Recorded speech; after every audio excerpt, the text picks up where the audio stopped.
introduce yourself. A full name? No, you don't have to. Jim. Jim, I'm Andrew. Hi, Andrew. It's really good to meet you. Nice to meet you, sir. So after seeing what you've seen on my camera, and obviously you can always have doubt of, is that really a star that he filmed or what? Let's just, for argument's sake, let's accept that it is a star. Okay. That it's really a star is what you just seen. Do you think that a camera like this would be able to zoom in on something trillions of miles away and bring up a picture like that? I did not think so. No. You don't, because your common sense tells you no. You know, you're not a 2-year-old. You know, right. You know this. I know this. Right. Did it not look like it was underwater? Yes, sir, it did. 100%. There's no doubt about it. I know that too. It did look like that. Yes. It looked like little waves rippling going across. Right. Fluid. Right. Fluid. Yeah, fluid, some type of fluid. Yeah. All right. So, what proof do you have? What's your main proof of living on a sphere? On this planet? Well, let's just say that the Earth you live on is a sphere. Yes. What's your main proof? Why do I believe that? Yeah, why do you believe it? Why do I believe in the curvature of the Earth? Yeah, why do you believe it's a ball? First of all, I think the way the sun rises and sets shows me the curves of that. I think sometimes like a certain weather phenomenon can show me that. Okay. Can show me that there's a slight curvature. Time differences can show me there's a slight curvature. Okay. Well, what if I told you all those things could be explained without curve, and also that what I'm saying is what physical proof? Like, have you seen the curve? Have you seen, or is it? It's mostly pictures that give you the idea. I'll tell you my proof. I'm sorry, I just thought something. Gravity is my proof. Yeah. Everything is being pulled in towards us. So it bends. Space is bending because of the curve. So how does it that hot air balloons somehow escape the force of gravity? They don't fully escape the force of gravity. Well, when you rise up, that you're defying gravity, are you? Yes, not? but how far can you fly up? Well, as far as you can see, I mean, feel all right. So you feel a helium. It's not going into space. It can't break that barrier. Okay, but the gravity doesn't exist the way you say it does. Then. Yes, it does. Okay, so you think that a force can hold oceans to the underside of a ball, but can't somehow pull a hot air balloon down? Like, how come the ocean isn't floating up? Because of gravity. Yeah, it's holding it down. So why isn't it pulling the hot air balloon down? Because there's a force that's making the balloon rise. Yeah, it's called buoyancy and density. See, the air... hot air. Yeah, hot air. So just because Don't say anything about me being full of hot air. No. As long as you don't say I'm full of hot air. All right. Yeah, so this is the thing, though. Gravity is an assumption. You're assuming... I don't assume that. All right, well, let me explain why I think you're assuming it. Let me explain why I think I think you're assuming it because you were told that things will float without a force pulling them down. And the thing is that force can be explained by the weight of the object itself. And then you'll assume that there is no weight without gravity, but there's no proof of that. Because gravity is an assumption to begin with. Well, weight is a symptom of gravity. That's an assumption. See, because we can see that there's different weights because there's different densities. Therefore, things fall because of the weight. So it's not like everything's the same density and everything falls. But scientists have looked at space and looked at the curvature of space itself to realize that the bigger the mass in space, the more things are being pulled towards. Can you show me that? I cannot show you that. Well, no. Can a scientist show me how a mass can make other mass rotate around it? Well, you'll be the first one because they can't prove it. For instance, if they're looking at stars way out in space, so if you're looking, let's say, for a double star, black hole. Let's say they're looking for black holes in space. They look and they can see a wobble of, let's say, one star where it should be two stars there, but you don't see the other star. Why aren't you seeing the other star? Because that's really a black hole. That's pulling that star, but it's acting like there are two stars there. Yeah, well, the stars can't possibly be what you're being told because I just zoomed in on them with my camera.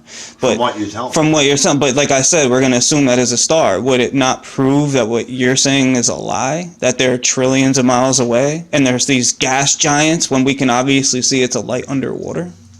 No. So it wouldn't be a lie then, still, even though you can see that it's not what you're being told. I don't know if I believe your camera is showing me that. Yeah, well, let's say it is, though. Let's say that really is a star. You're making me assume a false assumption to prove your For the sake of argument, like I said in the beginning. If that is a star indeed that I recorded, would that not prove that they're lying to you about what stars are and how far they are? Yes. Yes. Okay, thank you.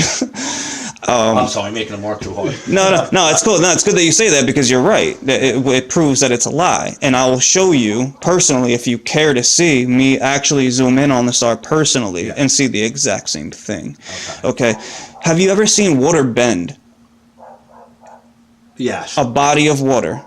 A small body of water. Any body of water, is it not at the top flat? A glass of water look like it's bending, or a bottle of water look like because of light shining through it. I'm not talking about what it looks like. We're talking about the actual physical water bending, not an illusion caused by light.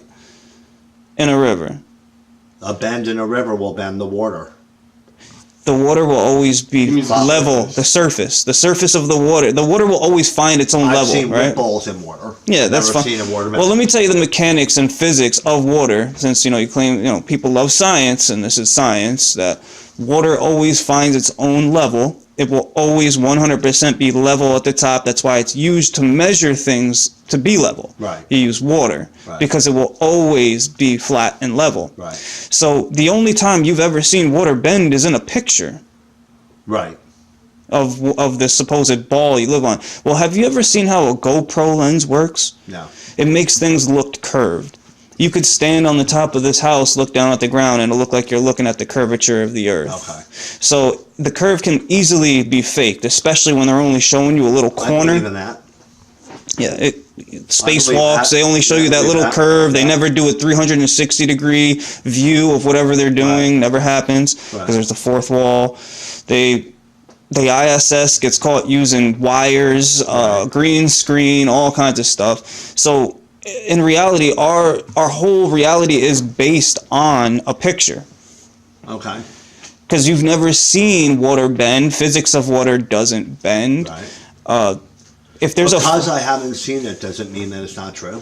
Well, not that it's not only have you not seen it, just like you haven't seen $1 billion, but physics itself proves it to be impossible. From what we know of physics so far. Yeah, well. If you think 100 years ago what physics told us and what we know today, those are some different realities. That's why you could get away with the lies 100 years ago, because now the technology proves it to be false. See, we can see things 80 to 100 miles out with a camera, where they tell you the boats go over the horizon. You can see them disappearing bottom first. They're going over the curve. Well, they didn't go over a curve. They just went out of your line of sight, the same way the sun sets. Okay, so I'll explain how a sun would set on a flat Earth. See, the sun is actually small and close, not big and far. It's a small local illuminating light, right? So when it moves away from you, it appears to go down. Just like, I don't think that's true. All right, well, I'm telling you perspective. This is fact, right? Yeah. So perspective works this way. You can go outside and look at telephone poles, look at anything in the distance. It appears to be lower than what's in front of you. Right.